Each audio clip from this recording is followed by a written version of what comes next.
नमस्कार, सगरमाथा टेलिभिजनको प्रस्तुति एसटिभी च्याटमा यहाँलाई स्वागत छ। म सुनिल दाहाल। फागुन 21 को निर्वाचन पेचिलो हुने देखिएको छ। फागुन 21 को निर्वाचनमा नयाँ र पुरानोको प्रतिस्पर्धा भन्ने भाष्य स्थापित गर्ने प्रयास भइरहेको छ। फागुन 21 को निर्वाचनमा विशेष गरी पात्र र एजेन्डालाई निहाल्ने प्रयास पनि भइरहेको छ। फागुन 21 को निर्वाचनको विषयमा विभिन्न खालका टीका टिप्पणी र विश्लेषणहरू पनि भइरहेका छन्। पुराना र नयाँ वैकल्पिक शक्ति भन्ने राजनीतिक दलले प्रधानमन्त्री नै घोषणा गरेर सार्वजनिक रूपमा मैदानमा उत्रिएका छन् र यसको मत परिणाममा कति असर पार्छ त्यसको पनि लेखाजोखा भइरहेको छ। पार्टीका एजेन्डा र घोषणापत्रहरू आउने क्रम पनि जारी छ र आएका घोषणापत्रहरू महत्त्वकांक्षी पनि देखिएका छन्।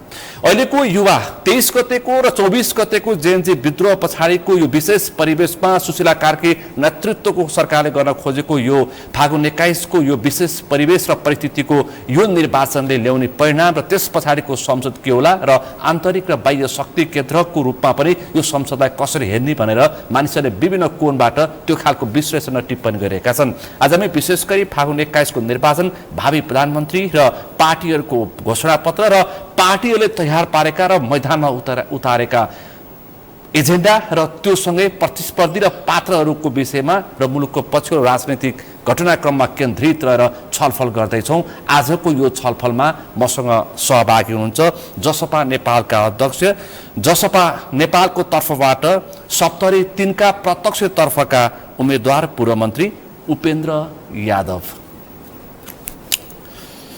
यहाँलाई स्वागत छ। धन्यवाद। आराम हुन्छ? यो फागुन 21 गतेको जुन जेएनजी विद्रोह पछाडि सुशीला कार्की नेतृत्वको सरकारले घोषणा गरेको र विशेष परिवेश र विशेष परिस्थितिमा तय भएको निर्वाचनलाई तपाईले यो पटकको यो फागुन 21 को निर्वाचनलाई तपाईले कसरी हेर्नु भएको छ? म छलफल चाहिँ यहाँबाट प्रारम्भ गर्छु, त्यसपछि खास विषयमा प्रवेश गर्छु। अब 2084 को चुनाव 82 मा हुँदैछ। योभन्दा अगाडि रहेको सरकारको दम्भ, अहङ्कार र अकर्मण्यताको प्रतिफल हो। त्यसबाट युवाहरूको विद्रोह त्यसले ल्याएको यो अर्ली इलेक्सन हो।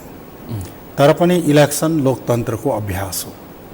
कसले जित्ला, को हार्ला त्यो सेकेन्डरी कुरा हो। मुख्य कुरा के हो भने जनतामा निहित सार्वभौम सत्ताको अभ्यास जनताले निर्वाचनको माध्यमबाट गर्ने गर्छन्।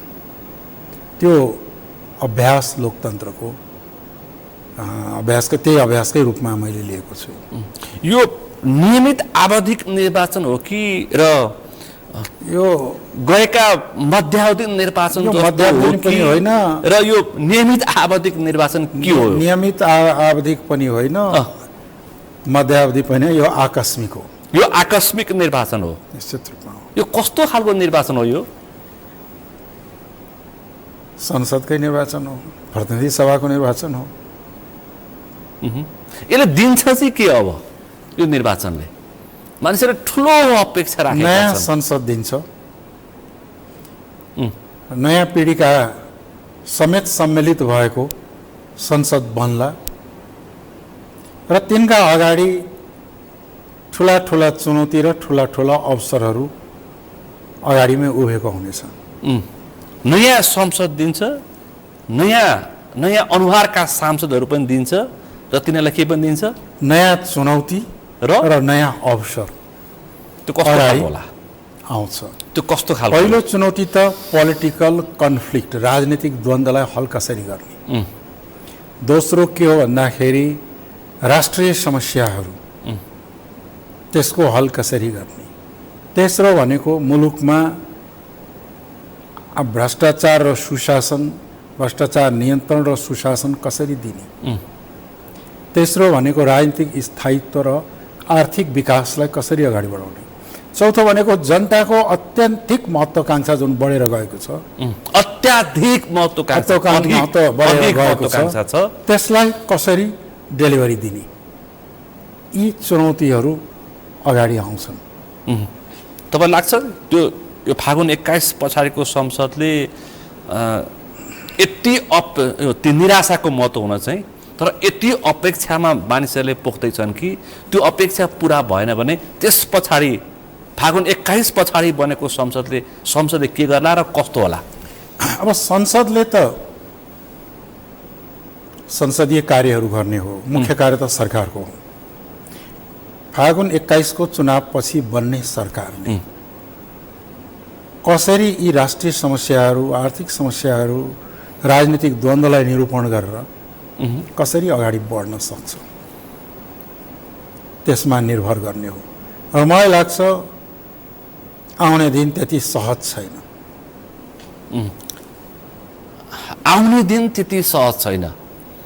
यो चाहिँ राजनीतिक असहजता कुरा गर्नु तपाईँले। मैले आन्तरिक र बाह्य अब हेर्नुहोस्, बाह्य तुलना अहिले आन्तरिक र बाह्य संशय पनि मानिसहरूले सुनिरहेछन्। त्यो त अस्वाभाविक होइन। नेपालको भू राजनीति जुन छ त्यो चाहिँ के हो भन्दाखेरि त्यसको महत्त्व बढेर गएको छ अहिले युगमा।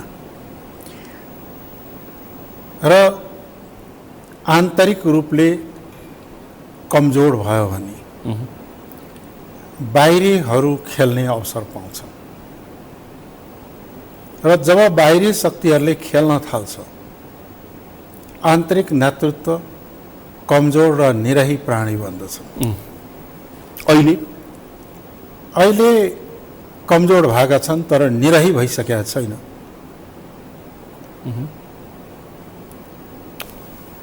फागुन 21 पछाडिको संसदपछि राजनीतिक प्राणीहरू निरीह बन्न सक्छन्, हुन सक्छन्, त्यो परिस्थितिमा पुग्न सक्छन्। अब मैले भने कि कसरी बन्ने सरकारले कसरी ह्यान्डल गर्छ। यदि ह्यान्डल गर्न सकेन भने मुलुक कहाँ जान्छ? अनिश्चितता अन्योलताको दौर अगाडि आउला। त्यसलाई ह्यान्डल गर्न, ट्याकल गर्न आन्तरिक शक्ति कमजोर भयो भने बाहिरलाई गुहार्नु पर्ने हुन्छ। बाहिरलाई गुहार्दाखेरि नेतृत्व, आन्तरिक नेतृत्व निरही प्राणी बन्छ। त्यो सम्भावना पनि उत्तिकै छ। शक्ति राष्ट्रले यो फागुन 21 को निर्वाचन र त्यसपछिको परिणामलाई अत्यन्तै नजिकबाट निहाली र अत्यन्तै नजिकबाट टिप्पणी र विश्लेषण गरिरहेको बुझिएको छ। त्यो त स्वाभाविक हो। त्यो त आजकलको दुनियाँमा यो ग्लोबलाइजेसनको युगमा कुनै पनि कुरा, कुनै पनि घटनाले संसारलाई नै प्रभावित पार्छ र हेर्न स्वाभाविक हो। त्यो पनि नेपाल जस्तो दुई महाशक्तिको बीचको अल्पविकसित मुलुकमा। तर नेपाल चाहिँ अहिले दुई छिमेकी राष्ट्र, शक्तिशाली राष्ट्रको आन्तरिक र बाह्य राजनीति होइन कि अत्यन्तै पर पश्चिमा र अमेरिकनहरूको नजिकमा पुगेको छ नेपालको आन्तरिक राजनीति भनेर मान्छेले त्यो बुझ्न थालेका छन्। आम मानिसले समेत त्यो खालको चर्चा गर्न थालिरहेका छन् आजभोलि। त्यस किसिमका आशंकाहरू, संशयहरू जनतामा रहेका छन्। अब यथार्थता आउन त समय लाग्छ, तर जनताले आम बुझाइ चाहिँ, इन्टरनेसनल कम्युनिटीको पनि धेरैको बुझाइ चाहिँ के छ भने नेपाल आन्तरिक राजनीति घटनाक्रमहरू बाहिरी शक्तिहरूबाट प्रभावित हुन थाल्यो भन्ने चाहिँ छ। त्यो शक्ति बदलिएको छ अहिले। पहिला हामी दक्षिण भारत र उत्तरी चीनसँग जोडिन्थ्यौँ, अहिले पश्चिमा र अमेरिकन मुलुकहरूसँग जोडिएका छौँ। होइन, अब पहिलो त के हो भन्दाखेरि नेपालले असल छिमेकीसँगको असल सम्बन्ध, परस्पर विश्वासमा जगाउनमा कतै न कतै चुकेको छ। यो परिस्थिति ल्याउने को अहिलेको परिस्थिति ल्याउने? अब बाहिरलाई दोष दिनुभन्दा हाम्रा विगतका सरकारहरूले अपारदर्शी, अविश्वसनीय क्रियाकलाप र गतिविधिले यो अवस्था सिर्जना भएको। शेरबहादुर देउवा, केपी ओली र पुष्पकमल दाहाल व्यक्ति भन्दा पनि विगतका व्यक्ति प्रवृत्तिले गर्दाखेरि परिस्थिति आयो। निश्चित रूपमा व्यक्तिहरूले समय परिस्थितिलाई बुझ्न नसक्नु र आफूले चालेका कदमबाट कस्तो परिणाम हुन्छ त्यो आकलन गर्न नसक्नाले नै यो सिर्जना भएको हो। पछि फागुन 21 को निर्वाचन सामान्य होइन। यो त एक किसिमका भन्दाखेरि विशिष्ट खालको निर्वाचन छ। यसको परिणामले नेपालको राजनीतिमा दूरगामी असर निश्चित रूपले पर्छ। फागुन 21 को परिणामले नेपालको दूर राजनीतिमा दूरगामी असर पर्न सक्छ। पछि मुलुक जटिल अवस्थामा छ। निश्चित रूपमा छ। त्यसैले राजनीति हुनु के पर्थ्यो भन्दाखेरि राजनीतिक द्वन्द्वहरूलाई पहिला हल गर्ने, राष्ट्रिय समस्यालाई समाधान गर्ने, अनि द्वन्द्व र समस्या हल गरेर अनि मुलुकलाई निर्वाचनमा लगेर त्यसपछिको नयाँ यात्रामा नयाँ कोर्समा जान्थ्यो। त्यसको लागि त केपी ओली, पुष्पकमल दाहाल प्रचण्ड र शेरबहादुरहरू बाहिरिनु पर्थ्यो। होइन, अब बाहिरिने भित्रिने भन्दा पनि समस्याको समाधान कहाँ हुन्थ्यो त? त्यसको लागि निश्चित रूपमा अहिले नेपालमा एउटै शक्ति, एउटै पार्टीले यत्रो जटिल समस्यालाई हल गर्छु भनेर हुन्न।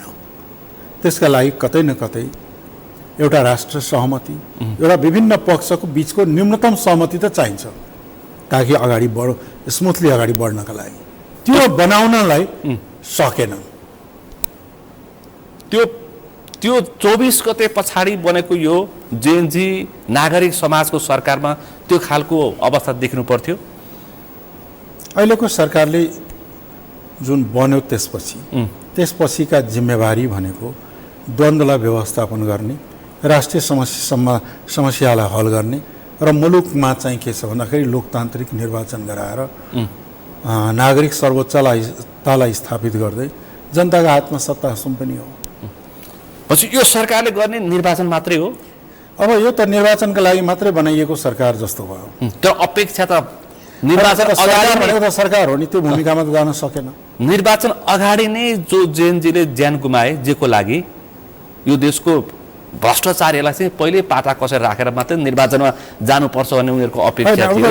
तर सुशासनको ग्यारेन्टी गरेर मुलुकको व्यथितिको अन्त्य गरेर जानुपर्ने थियो। त्यो अपेक्षामा त उत्रिँदैन। जेएनजीको नाममा बन्यो सरकार त बन्यो, तर जेएनजीका माग मुद्दाको उपेक्षा भयो र त्यो बलिदानको मूल्य महत्त्व बुझ्न सकेन। त्यो भनेको 84 को चुनाव 82 हुने त मागै थिएन जेएनजीको। 84 को निर्वाचन 82 केपी ओलीको ठाउँमा सुशीला कार्की माग थिएन। तर त्यति फागुन 21 को निर्वाचन भन्दा तलमाथि केही भएन। इभन गौरी बहादुर कार्कीको छानबिन आयोगको प्रतिवेदन पनि निर्वाचन पछि सारियो सार्वजनिक गर्नको लागि। अर्को कुरा के थियो भने सरकार बनेको 24 घण्टाभित्र भ्रष्टाचारलाई नियन्त्रण गर्ने भनेको थियो नि त। त्यो स्वयं सुशीला आफैले बोल्नु भएको थियो। सजिलै छ। त्यसैले चाहिँ के भने जेएनजीको भावना, त्यो आन्दोलनको भावना, मर्मलाई आत्मसात गरेको देखिएन। तिनको बलिदानको सम्मान हुन सकेको छैन। केवल 84 को चुनाव 82 हुँदैछ, यसैलाई मात्रै उपलब्धि ठान्ने हो भने हैन, विगतका बलिदान केका लागि र महत्त्वपूर्ण विषय छ। त्यो रगतको न्याय फागुन 21 गर्छ सक्छ होला त्यसपछि निर्वाचनको माध्यमबाट। त्यसपछिको चुनावमा त एउटा बडी दिने न हो। अन्तिम अपेक्षा त त्यति बाटै रह्यो सरकारका सामु।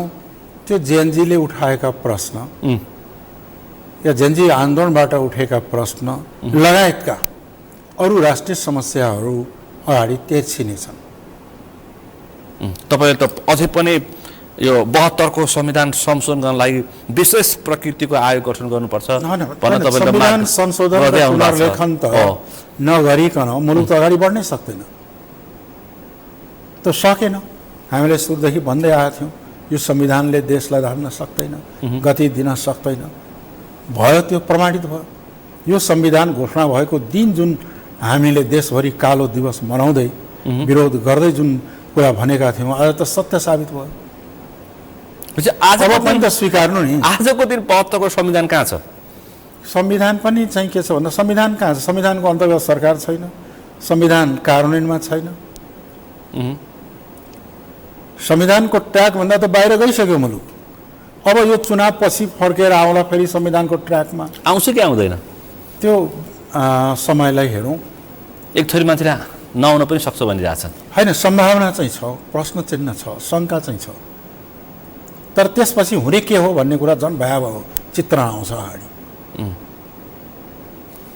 अब फागुन 21 को निर्वाचन, मध्य प्रदेशले फागुन 21 पछाडि एउटा मधेसीको छोरालाई पहिलोपटक मुलुकको प्रधानमन्त्री बनाउँदैछ। सुन्नुभएको छ? मधेसको भन्ने हो भनेदेखि त मधेसमा जन्मिएका मान्छे धेरै प्रधानमन्त्री भएको छ। गिरिजाप्रसाद कोइराला कहाँ जन्मिएको? मोरङ मधेस, मनमोहन अधिकारी कहाँ? मधेस नै हो। मातृका कोइराला कहाँ? मधेस नै हो। अनि होइन, त्यसले गर्दाखेरि मधेसमा जन्मिएका व्यक्तिहरू एउटा अब बन्ने चाहिँ मधेसी एउटा होइन धेरैवटा प्रधानमन्त्री भएका छन्। अब बन्ने चाहिँ मधेसीको। मेरो प्रश्न अर्कै हो कुरा कि अनुहार नहेरौँ के अब बन्ने प्रधानमन्त्रीले मधेसी जनताको अपेक्षा, चाहना र आवश्यकतालाई सम्बोधन गर्छ गर्दैन? त्यो भनेको के हो भने मधेसी जनताले चाहेको स्वायत्त मधेस प्रदेश हो, अधिकार सम्पन्न मधेस प्रदेश हो, जहाँ उसको स्वायत्ता हो, स्वशासन होस्, त्यसलाई सम्बोधन गर्न सक्छ कि सक्दैन? दोस्रो चाहेको मधेसले जनसङ्ख्याका आधारमा उसको प्रतिनिधित्व हो, त्यो सम्बोधन गर्न सक्छ सक्दैन? तेस्रो मधेसले चाहेको राष्ट्रिय पहिचानको मान्यता हो, त्यो सक्छ कि सक्दैन? चौथो भनेको मधेसीहरूको भागीदारी राज्य सत्ता शक्तिमा उसको हैसियतको मुताबिक हुन्छ कि हुँदैन? शासन प्रशासनमा उसको भागीदारी उसको अनुपातमा, जनसङ्ख्या अनुपातमा हुन्छ कि हुँदैन? र सैकौँ वर्षदेखि मधेसी जनतामाथि लादिएको आन्तरिक उपनिवेशीकरणबाट मधेसी जनताले मुक्ति पाउँछ कि पाउँदैन? तपाईँ जनकपुरमा सम्भावित भावी प्रधानमन्त्री जसलाई घोषणा गरिएको छ राष्ट्रिय स्वतन्त्र पार्टी, अहिले लोकप्रियतामा नम्बर 1 मा छन् बालेन शाह। बालेन शाहले जनकपुरमा गरेको 15 मिनटको भाषणमा एउटा लाइन बहुत चर्चामा आयो सामाजिक सञ्जालमा, अब काठमाडौँ घुम्न मात्रै जाने हो, सबै यही पाइन्छ। तपाईँ त्यो भाषणको आशय बुझ्नुभयो नि, काठमाडौँ घुम्न मात्रै जाने हो, पशुपति दर्शन गर्न मात्रै जाने हो। त्यो भन्दा काठमाडौँका जनता जसले मत हालेर उनलाई मेयर बनाए त्यसलाई के जवाब दिने? तिमी कहाँ अब म घुम्न मात्रै आउने भएँ, तिम्रोसँग सम्बन्ध रहेन भन्ने? जुन आमाको दुध खाएको छ तिनलाई के भन्ने? तपाईँले उठाएका विषयहरू चाहिँ अब त्यसरी सम्बोधन हुन्छ। त्यस कारणले मैले भने मधेसको मुद्दालाई को विषयमा के बोल्छन्, धारणा के हो? मधेसको स्वायत्तको विषयको धारणा के हो? घुम्न मात्रै जाने समावेशिताको धारणा के हो? अर्को कुरा के हो भन्दाखेरि मधेसको राष्ट्रिय पहिचानको अर्थ सम्बन्धमा के धारणा छ? विचार के हो? नीति के हो? सिद्धान्त के हो? मुद्दा के हो? यो कुरा नै महत्त्वपूर्ण हो। अनुहार त फेस त मात्र इम्पोर्टेन्ट होइन। तर मैथिली भाषामै बोलेका थिए नि बालेनले त प्रष्टैसँग। अब म अहिले यहाँसँग पनि यता आउँदाखेरि पनि खस भाषामा बोल्छु, जसलाई नेपाली भाषा हुन्छ। यसको अर्थ के हुन्छ? भाषाको सम्मान। मैथिली भाषामा बोल्नु राम्रो कुरा हो, तर मिथिला संस्कृति, मिथिलाको इतिहास परम्परालाई गौरवान्वित गर्ने र धारा अङ्गीकार गर्ने त्योभन्दा महत्त्वपूर्ण कुरा हो। बालेन शाह फागुन 21 को निर्वाचन पछाडि मुलुकको प्रधानमन्त्री बन्छन् कि भन्दैन सिधा? अब त्यो म ज्योतिष छैन, राजनीतिक विश्लेषक चाहिँ हो होइन।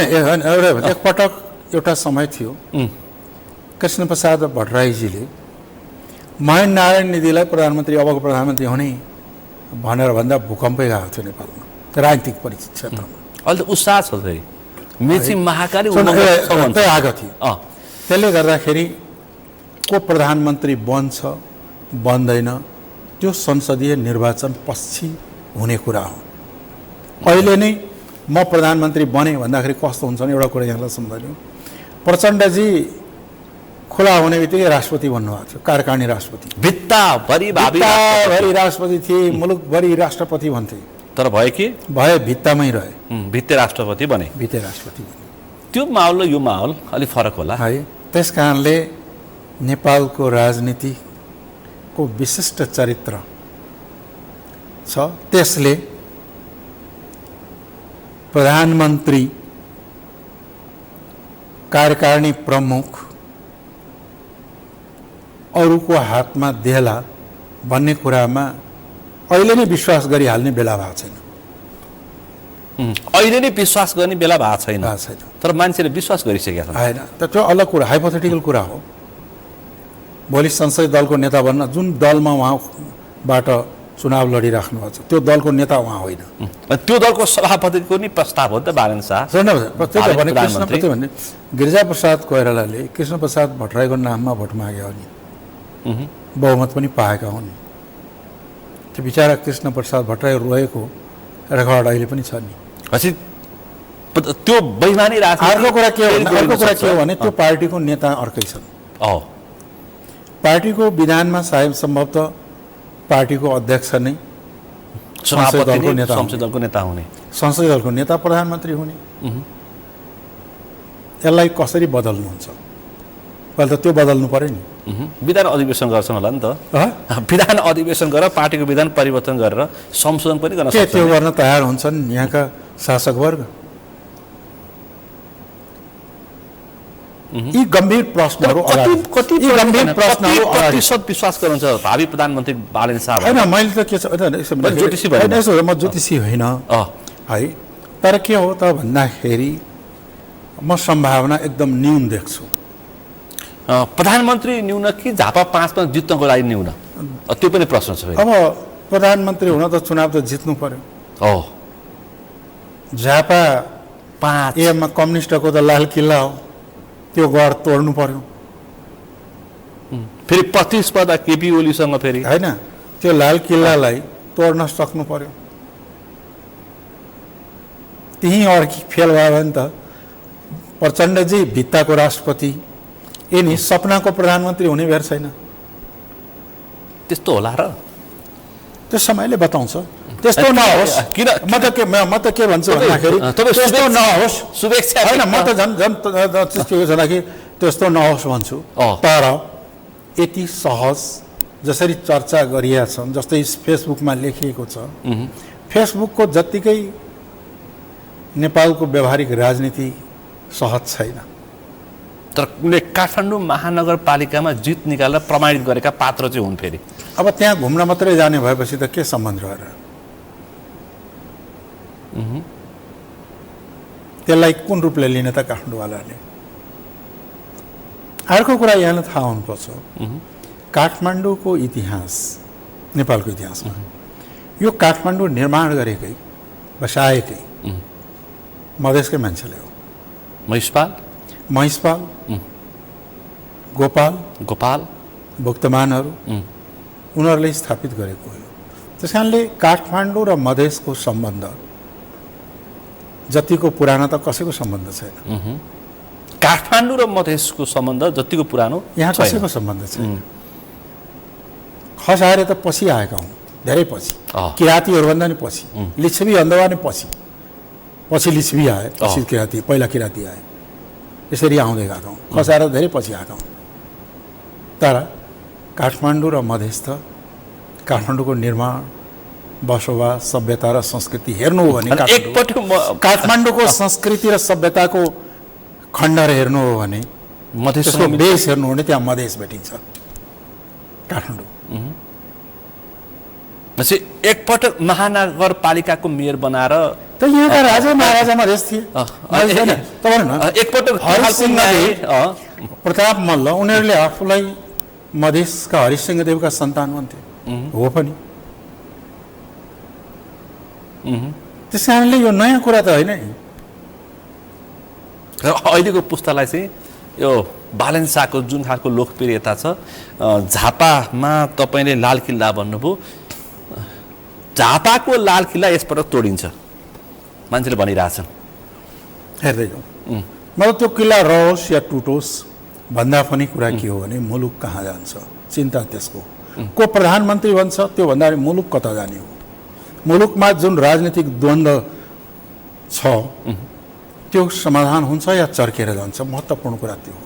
मुलुकले सुशासन र विकास र समृद्धिको यात्रामा जान्छ या आन्तरिक द्वन्द्वको बाटोमा जान्छ त्यो इम्पोर्टेन्ट थियो। तपाईँले बालेन शाहलाई चाहिँ कसरी चिन्नुहुन्छ व्यक्तिगत रूपमा? मैले चिनेकै छैन राम्रोसँग राजनैतिक रूपमा। अब काठमाडौँको मेयर भनेर हेरे हो, त्यसपछि बाँकी कुरा त हेर्न बाँकी नै छ। उहाँको गतिविधि त तपाईँले हेरिरहनु भएको छ नि। अब सिक्दैछन्, अभ्यास गर्दैछन्। यति छिटो राजनीतिक परिवर्तन, राजनीतिक सफलता प्राय कमै मान्छेले पाउँछन् होइन? राजनीतिक सफलताको त परीक्षा हुन बाँकी नै छ, चर्चामा छन् भन्नु। एकचोटि राजधानीको महानगरको मेयर बने त प्रमाणित गरे नि। अनि मेयर त योभन्दा अगाडि धेरै थिए, अरू पनि थिए, तर बालेन शाह तर स्वतन्त्र व्यक्ति। त्यो भनेको तर के हो भन्दाखेरि राजनीतिक परीक्षा पार गर्ने समय आउँदैछ। अहिले चर्चा हो, त्यो पनि बढी केमा हो भन्दाखेरि सामाजिक सञ्जालमा हो। मानव प्रधानमन्त्री भए रे, मानव त्यसपछि के होला? प्रधानमन्त्री भए शपथ ग्रहण गर्लान्, सरकार चलाउलान्। मुलुकलाई चाहिँ के होला? त्यो त कस्तो नीति र कार्यक्रम आउँछन् भन्ने कुरा हो। पहिला हुन्छ कि हुन्न नै अत्तो पत्तो छैन। तर जो प्रधानमन्त्री भए पनि मुलुकलाई कसरी चलाउँछ, अब राजनीतिक द्वन्द्वलाई कसरी हल गर्छ। मधेसले अर्को पनि प्रधानमन्त्री पाउँदैछ, सरलाई 4बाट गगन थापा, कङ्ग्रेसको पार्टी सभापति। उहाँ पनि घोषणा गरेर मैदानमा हुनुहुन्छ विशेष महाधिवेशनको विशेष प्रस्तावबाट। तपाईँ सुन्नु भएको छ? यसपटक मध्य प्रदेश भाग्यमानी छ, प्रधानमन्त्री नै प्रधानमन्त्री पाउने भयो। प्रधानमन्त्री तपाईँ पनि एउटा दावेदार हो। प्रधानमन्त्री नै प्रधानमन्त्रीको मधेस हुने हो त, त्यो पनि गौरवकै कुरा हो। तर मधेसी मुद्दा कहाँ जान्छ, मधेसी जनताको मुक्तिको सवाल कहाँ जान्छ?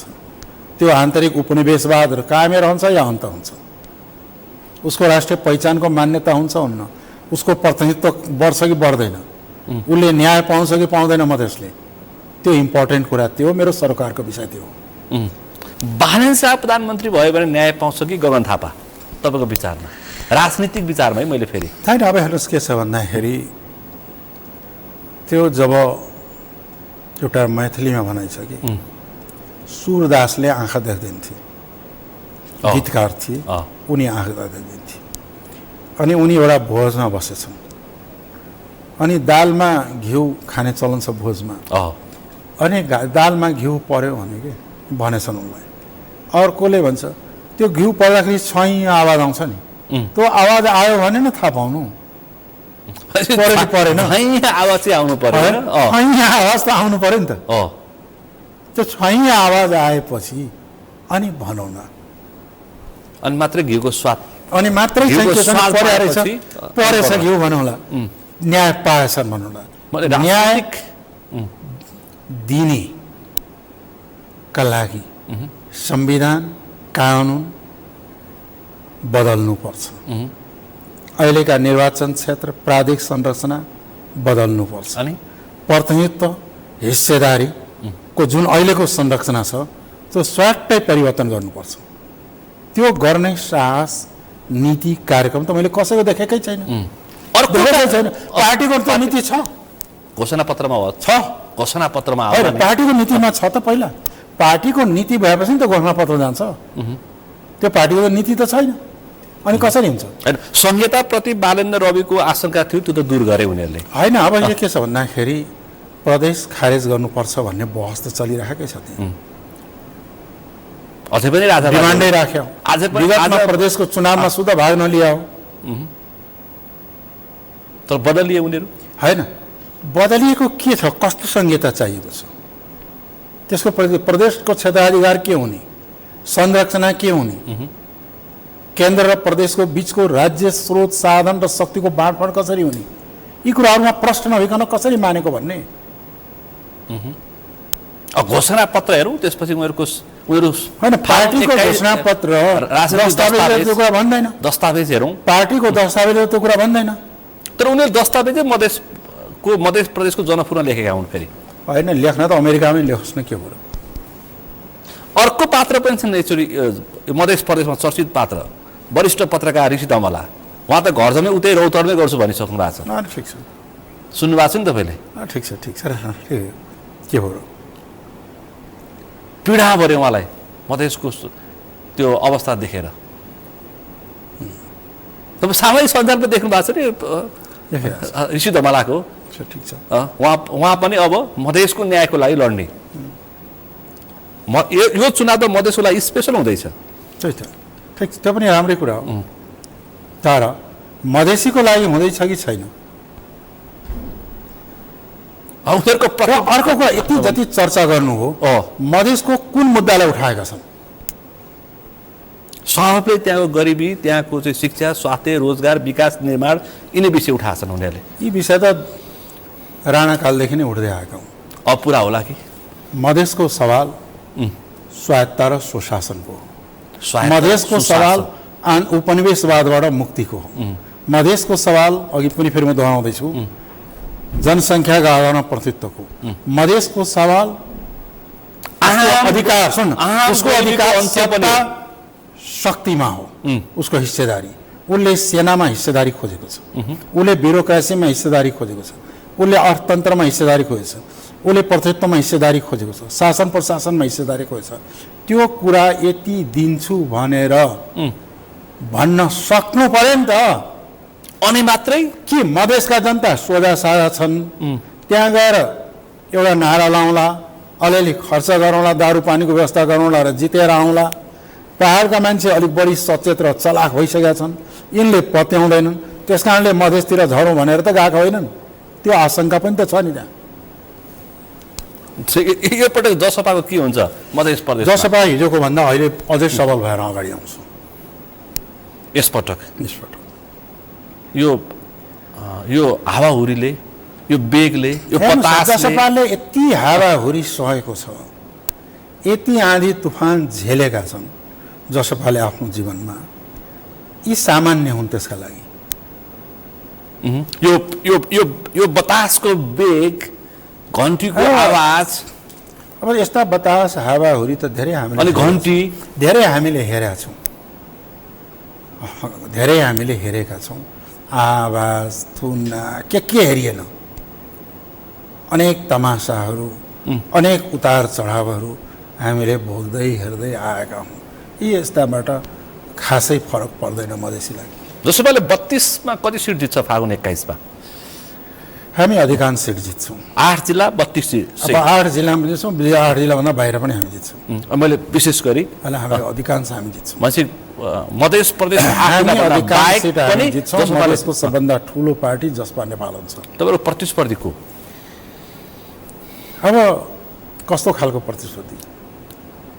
भोटको प्रतिस्पर्धी, प्रत्यक्ष र समानुपातिक दुवैको। होइन, त्यसैले भोटमा त अब अहिले हेर्दाखेरि चाहिँ के हो भन्दाखेरि प्रतिस्पर्धा अब भर्खर 4 गतेदेखि सुरु हुँदैछ। सम्भावनाहरू देखिन्छन्। परम्परागत रूपले जसपा र काङ्ग्रेस हो, जसपा काङ्ग्रेस एमाले नै हुन्। अलिअलि घन्टी कहीँ कहीँ बजिरहेको छ, त्यो अलग कुरा हो। तर चाहिँ के छ भन्दाखेरि मैले त मुख्य देखिन्छ जसपा, काङ्ग्रेस, एमाले यिनी पार्टीहरू बिचमा प्रतिस्पर्धा हुन्छन्। पछि सबभन्दा ठुलो दल जसपा, त्यसपछि कङ्ग्रेस, एमाले अनि घन्टी, त्यसरी नै जान्छ। अनि पुष्पकमल दाहाल प्रचण्डले त पहिलो दलै हामी हुन्छौँ भनिरहेछन् त मधेस प्रदेशमा। अब उहाँले भन्दैमा भइहाल्ने भए त के थियो र? 23वटा पार्टी मिलेर उहाँले चुनाव चिन्ह, पार्टीको नाम, सिद्धान्त सबै छोडेर मैदानमा होमिनु भएको छ। 23वटा ठाउँ मलाई बताइदिनुहोस् त जहाँ माओवादीले लिड गर्न सकोस्।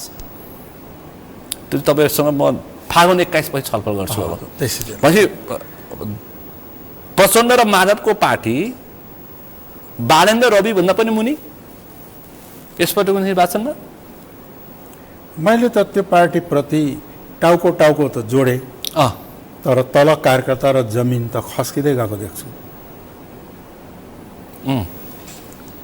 तपाईँ 73 को प्रतिस्पर्धी, यसपटक पनि तपाईँ जित्नुहुन्छ? निश्चित रूपमा पक्का छ जित?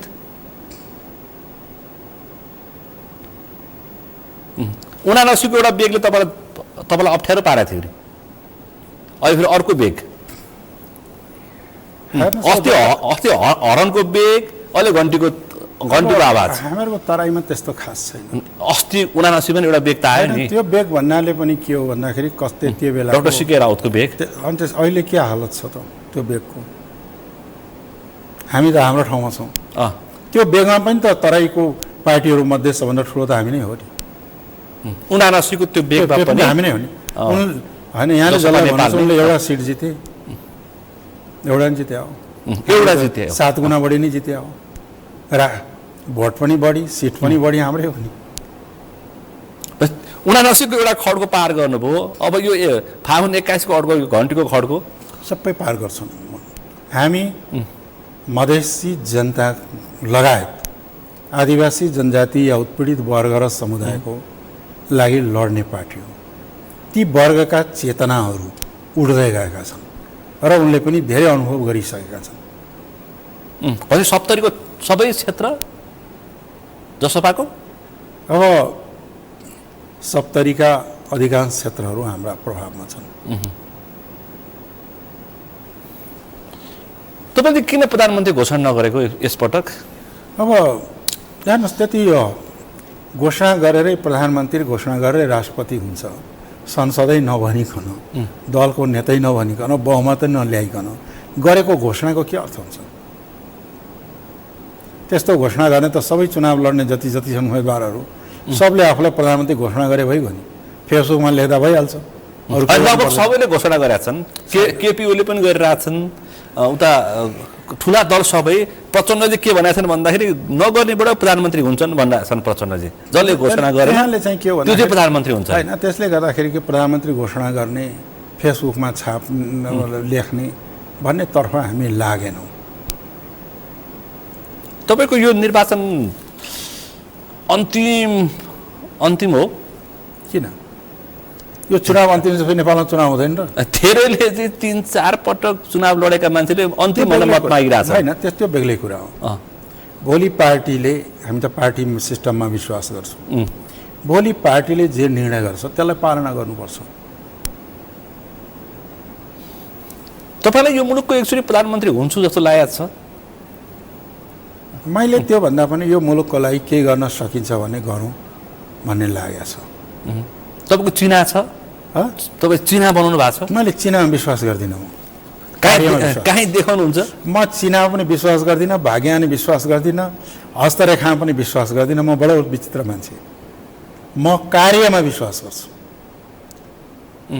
तपाईँ अलिकति काममा विश्वास गर्ने हो। तपाईँ हुन चाहिँ हिन्दू धर्म हो तपाईँको धर्म, तर अलिक नास्तिक। अब नास्तिक म हो होइन भन्ने कुरा म भन्दिनँ, तर नास्तिकता पनि हिन्दू धर्मको एउटा पार्ट हो, हिन्दू फिलोसफीमा एउटा पार्ट हो। चारवाक, बुद्ध, महावीर, जैन, यी सब त सनातनकै पार्ट हो नि। सनातनकै पार्ट हो। सनातनकै पार्ट, सनातन भित्रकै एक भाग, भित्रकै भाग हो होइन, यो बाहिरको त होइन।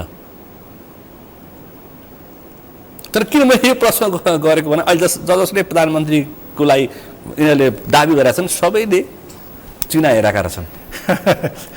अधिकांशले ज्योतिष हेरेका रहेछ। सुशीला कार्कीले चिना हराएको थिए। उनले खिलराज याग्मिकले चिना हराउनु भएको थियो। उहाँले सायद भित्र हुन पनि सक्छ, सायद भित्र हेराएको पनि हुनसक्छ होइन। र उहाँ 7 पटक प्रधानमन्त्री हुने व्यक्तिको सम्भावना कति हो देख्नु भएको छ यहाँले? चिनामा त जोसले 7 पटक भनिदिएको थिए। कङ्ग्रेसका तत्कालीन पार्टी सभापति शेरबहादुर देवाललाई त्यसकारणले फेल खाइसक्यो। त्यसकारणले चाहिँ के हो भने राजनीति सम्भावनाको खेल त हो, तर भाग्य,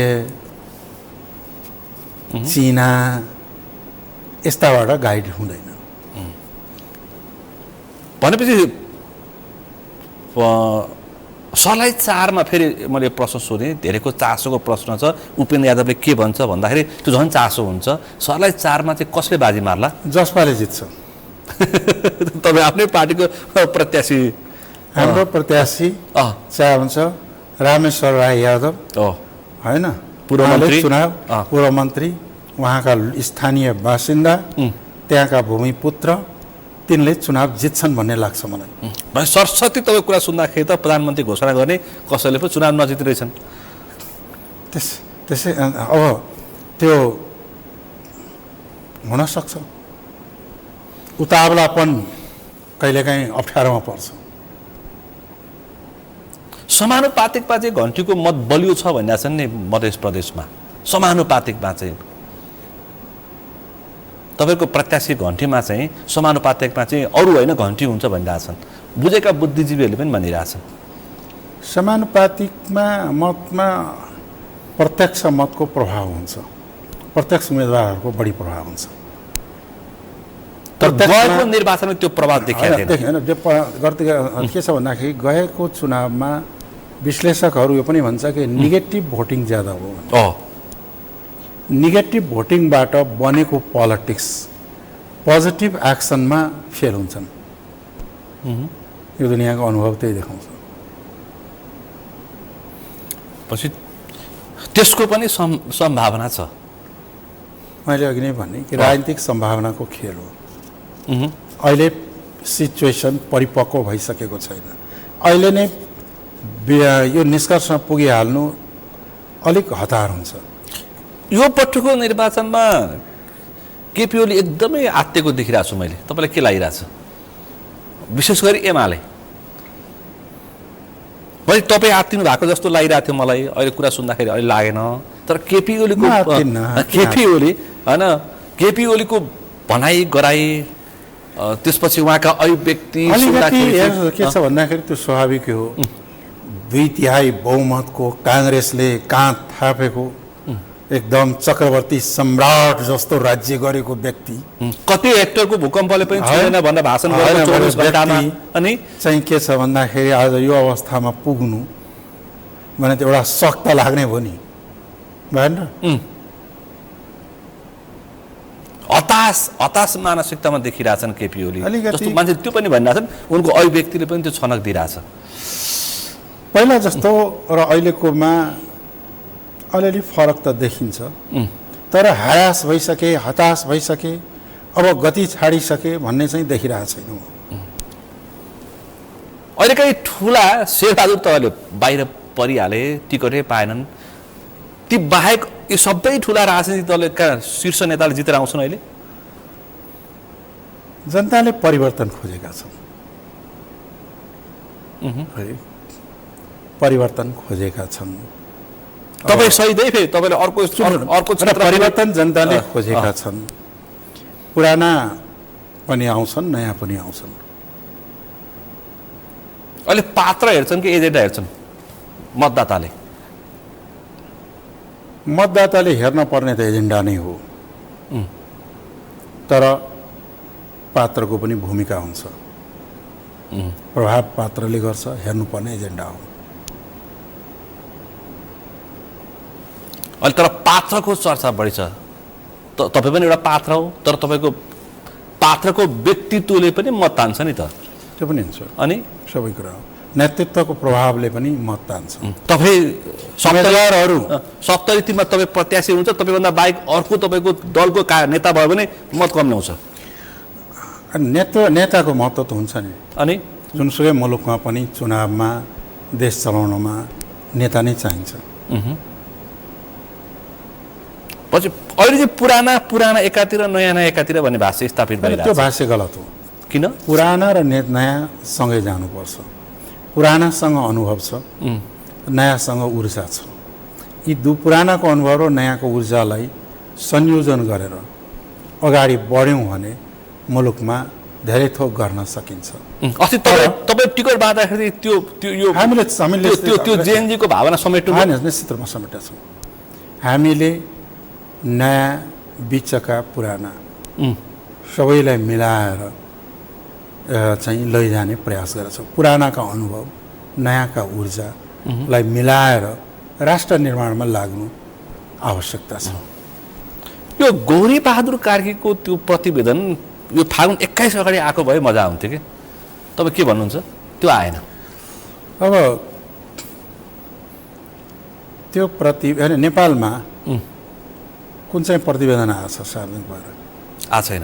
लाल आयोगको प्रतिवेदन खोइ खेलराज रेग्मी आयोगको प्रतिवेदन खोइ सिंहदरबार केजुवाले के बाँकी छन् प्रतिवेदनहरू खोइ त कहाँ गए पछि यो के हुन्छ आयोग गठन हुन्छन् छानबिन हुन्छ फाइलमा थन्किन्छ यो कार्की आएको के हुन्छ अनि त्यसलाई कुनै सरकारले कसैका विरुद्ध प्रयोग गर्नु पर्यो भने खोज्छन् राज्यले लिनुपर्ने दायित्व हो भने चुपचाप बस्छन् राज्यले लिनुपर्ने दायित्व छ भने चुपचाप बस्छन् प्रतिशोधलाई पाना खोलिन्छ प्रयोग गरिन् खोजिन्छ भनेपछि फागुन यस्तो चलन त नेपालमा छ भनेपछि फागुन 21 को निर्वाचन पछाडिको सरकार जसले बनाए पनि प्रतिशोधको सरकार हुने रहेछ होइन हुने रहेछ भन्दा पनि त्यो देखियो होइन त्यसले लिने कोर्स के हो मैले लगाउने भने यो प्रतिवेदनलाई कति दिन म्याद लिएका हुन् त्यो म्यादभित्रै सार्वजनिक गरे हुन्थ्यो फागुन 21 अगाडि सार्वजनिक गर्नुपर्थ्यो नियमसँग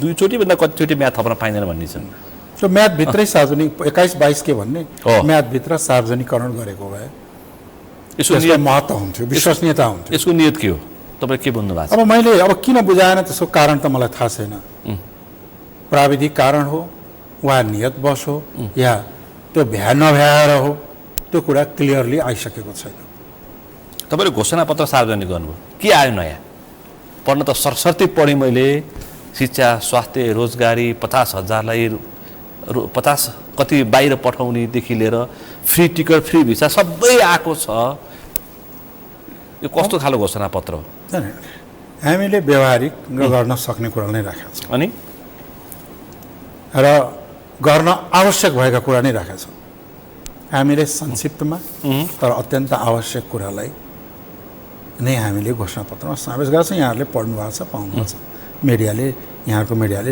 अगाडि ल्याएका पनि छन् तपाईँले अहिले मैले उठाइसकेँ संविधान संशोधन चाहिँ आयोग बनाएर गर्ने प्रस्ताव गर्नुभएको छ तपाईँले संविधान संविधान पुनरावलोकन आयोग बनाऊ जहाँ संविधान विज्ञहरू रहोस् तिनले दिएको सुझावका आधारमा संविधान पुनर्लेखन या संशोधन गरौँ भनेको प्रत्यक्ष निर्वाचित कार्यकारी राष्ट्रपति या प्रधानमन्त्री के राख्नुभयो राष्ट्रपति हो प्रधानमन्त्री प्रत्यक्ष कार्यकारी निर्वाचित हुँदैन कहाँ छ दुनियाँमा त्यस्तो चलन अनि केही दलले त राखेका छन् होइन त्यो दल भनेको राप्रपाले ल्याएको त्यो पनि हटायो यसपटक है तर के हो भने प्रत्यक्ष निर्वाचित राष्ट्रपतीय प्रणाली हो प्रधानमन्त्री प्रणाली दुनियाँमा कहीँ पनि छैन तपाईँ देशको वर्तमान अवस्था र नयाँ दिशाको आवश्यकता भन्नुभएको छ राष्ट्रिय सुरक्षा र अन्तर्राष्ट्रिय सम्बन्ध विषय उठान गर्नुभएको छ संविधान संशोधन युवा पुस्ताको चेतना जबरजस्त यो पनि थपियो अब चाहिँ अब युवा पुस्तालाई आत्मसात नगरिकन तिनको भावनालाई समेटेर नलइकन हुन्न भनेका छौँ हामीले त्यसलाई सँगै लिएर जानुपर्छ युवा पुस्ताको भावना समेटेन भने ती नसमेटेहरू आफै समेटिन्छ होइन मुलुकलाई नोक्सान हुन्छ अनि मुलुकलाई नोक्सान हुन्छ त्यसले पुराना पुस्ताले नयाँ पुस्तालाई सँगै अगाडि बढाउनुपर्छ लिएर जानुपर्छ नयाँ पुस्ताले पनि पुराना पुस्ताका योगदानलाई कदर गर्नुपर्छ र पुराना पुस्ताले आफूले गरेका अनुभव ऊर्जावान नयाँ पुस्तालाई सुशिक्षित र प्रशिक्षित गरेर अगाडि बढाउनुपर्छ त तपाईँको पार्टीमा समाजेर हुन आएका लोसापाको उम्मेदवारीमै समेटिएन अब एउटा क्षेत्रमा एउटा उम्मेदवार हुन्छ कति समेट्ने एउटै नै समेट्ने हो एउटैमा भयो होइन समेटिएको यसपल्ट महन्त ठाकुर राष्ट्रिय सभा नलगाए पनि हुन्थ्यो अब हुने के हुन्थ्यो उहाँ जानुभयो राम्रै भयो तर मान्छे जानुभयो राम्रै हो त हाम्रो संरक्षक हुनुहुन्छ अग्रज नेता हुनुहुन्छ उहाँ जस्तो परिपक्व मान्छे राष्ट्रिय सभामा हुनु जरुरी छ उहाँ त परिपक्व मान्छे पार्टीको सल्लाहकारको रूपमा घरमा बस्नु पर्थ्यो अथवा पार्टीको सल्लाहकारको रूपमा उभिएको संरक्षक गार्जियन गार्जियन हुनु पनि राम्रो हो उहाँ हाम्रो गार्जियन हुनुभएको छ पदविहीन हुँदा राम्रो होइन पदे हो नि त गार्जियन संरक्षक हुन्छ राष्ट्रिय सभामा उहाँ जस्तो परिपक्व मान्छेको जरुरी थियो र उहाँ जानुभयो तर दुईजना यो चाहिँ मलाई लाग्छ सुझबुझकै काम हो तर दुईजनाले समातेर राष्ट्रिय सभामा लगिदिनुपर्छ अब उहाँलाई हेर्नुहोस् त्यसरी हामीले हेला गर्नु हुँदैन मैले हेला गरेँ होइन मैले उमेरको कारणले अर्को राम्रो पात्र पनि तपाईँले पठाउनु यहाँले हेर्नुभएको होला के छ भन्दाखेरि स्वास्थ्य उमेर त्यो खालको उमेरलाई हामीले हेला गर्नु हुँदैन उहाँलाई यसो भन्नु त्यसलाई पोजिटिभ लिउँ यो उमेरमा पनि उहाँले आफ्नो योगदान दिइराख्नु भएको छ स्वास्थ्यले सकि नसकी पनि ऊ राष्ट्रिय योगदान पुर्याइराख्नु भएको छ उहाँले, त्यो कुरा चाहिँ महत्त्वपूर्ण हो। अनि उहाँको योगदानको कदर त उहाँको छोरीले टिकट पाएर पाइसक्यो, गरिहाल्नुहुन्छ अहिले नि। छोरीको पार्टलाई उहाँसँग नजोडौँ, उहाँसँग नजोडौँ। होइन, शालीन नेता भनेर व्याख्या गरिन्छ, तर पदको लागि चाहिँ असहज स्वास्थ्य हुँदाखेरि पनि छोड्नुहुन्न। मैले यो पनि सामाजिक सञ्जालबाटै ल्याएको प्रश्न हो। त्यसलाई हेर्ने दृष्टिकोणको कुरा हो। कसैले म बाँचुन्जेल देशको सेवा गर्छु भनेर लाग्छ भने त्यसलाई के भन्ने? उहाँले अहिलेसम्म गरेको सेवाले देशले के पायो भन्ने पनि हिसाब किताब खोज्छ नि। होइन, खोज्छन् कि उहाँहरूको योगदान यो लोकतन्त्र स्थापनामा छैन, गणतन्त्र स्थापनामा छैन, संहिताको स्थापनामा छैन र उहाँको योगदान नेपाली काङ्ग्रेसको सुरुवातदेखिको जोडिएको छैन र निरङ्कुश पञ्चायत व्यवस्थाको विरुद्ध लडेर जेलनेल भएको इतिहास छैन र उहाँको योगदान होइन त्यो। नेपाल र भारत दुई ठाउँमा जेलमा पर्ने मान्छेको योगदान हुँदैन र केका लागि हो? कुनै पकेट मारेर हो र कि देशको लोकतन्त्रका लागि हो? मैले प्रति प्रश्न गरिनँ, मैले उहाँको लागि चाहिँ मैले प्रति प्रश्न गरिनँ।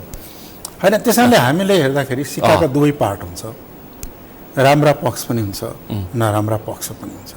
हामीले राम्रा राम्रा मात्र हेऱ्यौँ र नराम्रा पक्ष छोडिदियौँ भने हुन्न, त्यसैले तुलनात्मक रूपले हेर्नुपर्छ। अहिलेका 122 रूपमा हेर्नु, तपाईँले सहज रूपमा राष्ट्रिय सभाको उम्मेदवार तपाईँले छान्ने मौका पाउनुभएको भए अर्कै पात्र पनि पठाउन सक्नुहुन्थ्यो।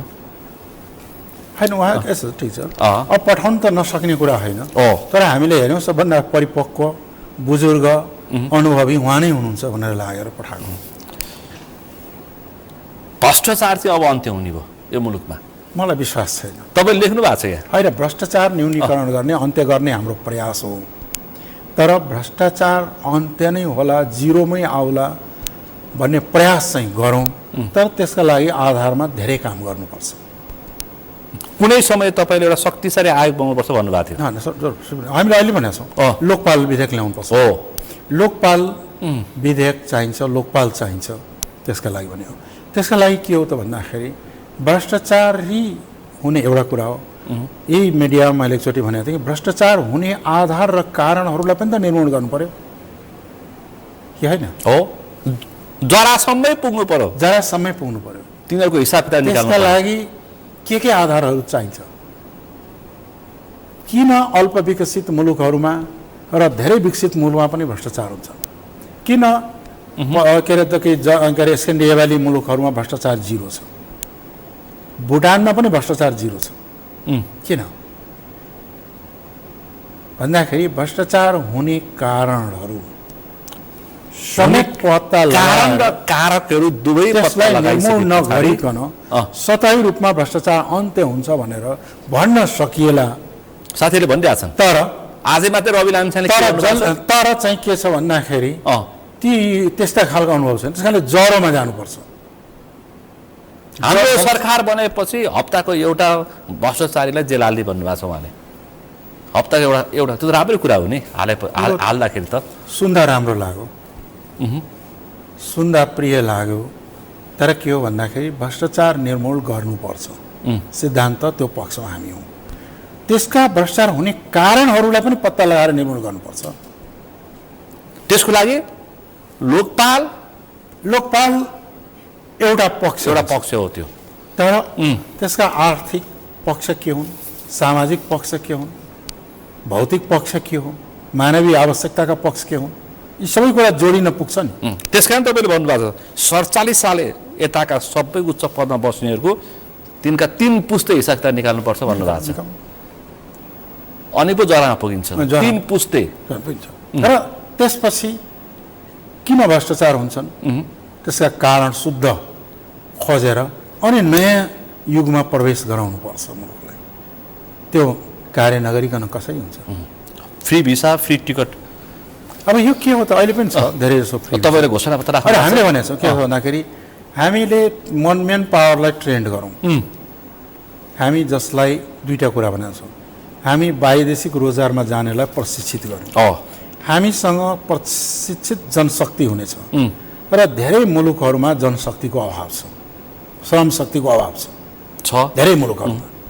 उनले चाहिँ के गर्छ भन्दाखेरि माग गर्छ, गरिरहेका छ। हो बाहिरका मान्छे नजाने हो भने कतार साउदीको के हाल हुने हो, कोरियाको के हाल हुने हो। धेरै मुलुकहरू छन् यस्ता जसलाई श्रम शक्ति आयात गर्नु परेको छ।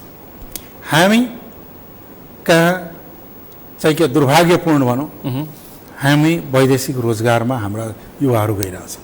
तिनलाई ट्रेन्ड र स्किल बनाउने हो भने त्यो स्किल मेन पावर लिँदाखेरि सम्झौता हुन्छ राज्यको बिचमा।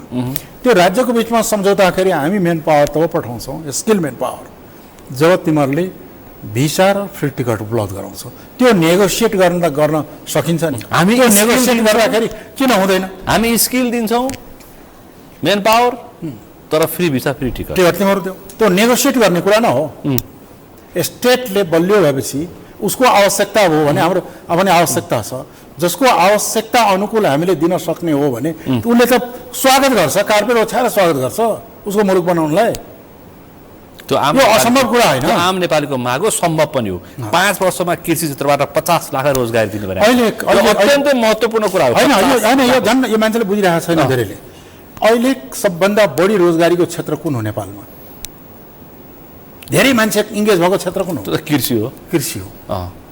कृषिलाई आधुनिकीकरण गर्ने हो भने कृषिमा इङ्गेज रहेका मान्छेले रोजगारी पाउँछ पाउँदैन? पाउँछ। त्यसको सङ्ख्या बढ्छ कि बढ्दैन? आधुनिकीकरण गर्ने हो, आधुनिकीकरण गर्ने भने सम्भावना छ। त्यो असम्भव कुरा हो र। त्यसको लागि तपाईँलाई प्रधानमन्त्री बनाउनुपर्छ होइन?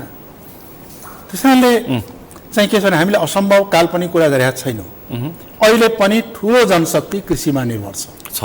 कृषिलाई आधुनिकीकरण गरेर त्यो जनशक्तिलाई प्रशिक्षित गर्ने हो भने ठुलो सङ्ख्याले त्यहाँ रोजगारी पाउँछ, पाइरहेछन् दुनियाँमा। हाम्रा इजरायलमा 3% कृषि छ, भूभागै 3% हो कृषि छ।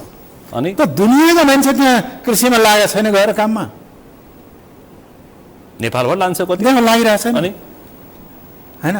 हामी कहाँ यत्रो फर्टाइल ल्यान्ड छ, यत्रो प्रोडक्टिभिटी भएको क्षमता भएको ल्यान्ड छ, यसलाई विज्ञान र प्रविधिसँग जोडेर अलिक के अरे भन्दाखेरि भू व्यवस्थापन नीतिलाई बदल्ने हो भने यहाँ त लाखौँ मान्छेको जरुरी पर्दैन। तर पशुपालनकै क्षेत्रमा मात्रै हो भने लाखौँ मान्छे चाहिन्छ। तर डेरीमा लाखौँ मान्छे चाहिन्छ, फ्रुट्समा लाखौँ मान्छे चाहिन्छ, हर्टिकल्चरमा लाखौँ मान्छे चाहिन्छ। यहाँ इच्छा शक्ति भएको नेतृत्व होइन, यस्तो भूमि छ हाम्रो। म त त्यति भने त्यहाँ त लेखिएको, म त के भन्छु भने कृषिलाई आधुनिकीकरण गर्ने हो भने नेपालबाट गरिबी र बेरोजगारी उन्मूलन गर्न सकिन्छ भन्छु। यति क्षमता हाम्रो माटोमा छ। अन्तिममा छु, तपाईँले पनि केपी ओली जस्तै रेल सेल सबै कुरा गर्नुभएको छ होइन? यो त यसको मैले कस्तो रेल कुरा होइन, मैले यसो कुरा म एउटा स्मरण गर्न चाहन्छु। गणतन्त्र नेपालको पहिलो सरकारमा फरेन मिनिस्टर थिए। त्यो बेला भारतका विदेश मन्त्री हुनुहुन्थ्यो प्रणब मुखर्जीजी। त्यति बेला भारतसँग एउटा समझदारी भएको थियो। काकाटपट्टि भेट्या हुँदैदेखि पूर्व पश्चिम रेल चलाउँ समझदारी भएको थियो।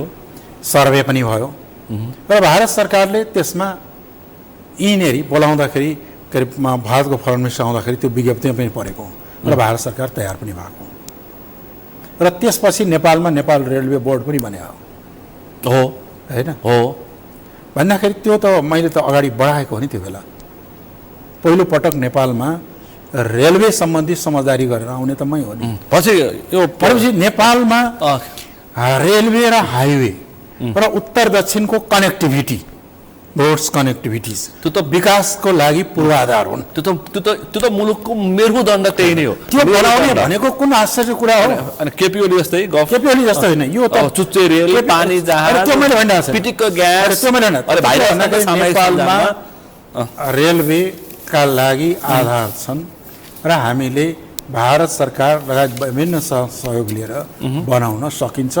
अन्तर्राष्ट्रिय चाहिँ के छ भन्दाखेरि हवाई अड्डा बनाउन सकिन्छ र त्यो नेपालको विकासका लागि आवश्यक चिज हो। यो आश्चर्य कुरा होइन। केपी ओलीको कारणले गर्दाखेरि मान्छेलाई ठट्टा भइरहेछ। अब के लाग्छ? त्यो बेग्लै कुरा हो। जसले रेलको कुरा गर्यो, जसले पानी जहाजको कुरा गर्यो, त्यो ठट्टा बनाइहाल्छन् मान्छेहरूले। नेतृत्वको प्रवृत्तिले गर्दाखेरि मान्छेलाई कति इरिटेसन हुँदो रहेछ। मैले त भनेको इनिसिएट मैले त बोलेको थिइनँ त्यो बेला, तर इनिसिएट गरेर त अगाडि बढाएको हो नि त। हो सम्झौतै भएको सम्झौतै भएको। तपाईँले वाचनै गरेको बस हो। अनि हामी जोइन्ट स्टेटमेन्टमा जहाँ परेका कुरा हुन् नि त। भनेपछि फागुन 21 पछाडि मुलुक बन्छ अन्तिममा छु। मुलुक बनाउनु पर्छ। फागुन 21 पछि विगतका अनुभवबाट सिकेर मुलुकलाई सही दिशामा अगाडि बढाउनु पर्छ। अन्तिममा मतदातालाई के भन्नुहुन्छ? मतदाता अब परिपक्व नेपाली जनता लोकतन्त्रको अभ्यासका लागि चुनावमा विवेक र परिपक्वतालाई प्रदर्शन गर्नुहुनेछ। परिवर्तन र निर्माणका पक्षमा मतदान गरून् भन्ने म चाहन्छु। सबै एकल प्रतिस्पर्धा गरेका छन्, तपाईँहरू मात्रै पार्टी एकता गरेर? होइन, पार्टी एकीकरण गरे एक्लै भयो नि त, एउटै पार्टी भएपछि त। यो एकल प्रतिस्पर्धाको परिणाम कस्तो आउला? अलिक फरक हो नि त पछिल्लो समय। होइन, पहिलाको मोर्चाबन्दी भन्दा अलिकति फरक आउन सक्छ, तर जनता आउने हुन्, नेता यिनै हुन्, पार्टी यिनै हुन्। तपाईँलाई अग्रिम बधाई छ जितको लागि। समय र सम्वादलाई धेरै धेरै धन्यवाद, आभार व्यक्त गर्न चाहन्छु। आज हामीले विशेष गरी फागुन 21 को निर्वाचन, त्यस उप उठेका विषय, त्योसँगै जसपा नेपालको चुनावी एजेन्डा, घोषणापत्र, पात्र र प्रवृत्ति, त्योसँगै यसपटकको फागुन 21 को निर्वाचनमा कस्ता पात्र आउँछन् र मुलुक के होला, यिनै विषयवस्तुमा चिन्ताका साथ बहस गऱ्यौँ। आजको यो छलफलमा मसँग सहभागी हुनुहुन्थ्यो जसपा नेपालका अध्यक्ष, जसपा नेपालको तर्फबाट 73 का प्रत्यक्षतर्फका उम्मेद्वार पूर्व मन्त्री उपेन्द्र यादव। आजको विषय प्रसङ्ग यति नै। भोलि अर्को विषय प्रसङ्गका साथ एसटिभी च्याटौनी बाचा गर्दै म सुनिल दाहाल पनि सगरमाथा टेलिभिजन हेर्दै गर्नुहोला। नमस्कार।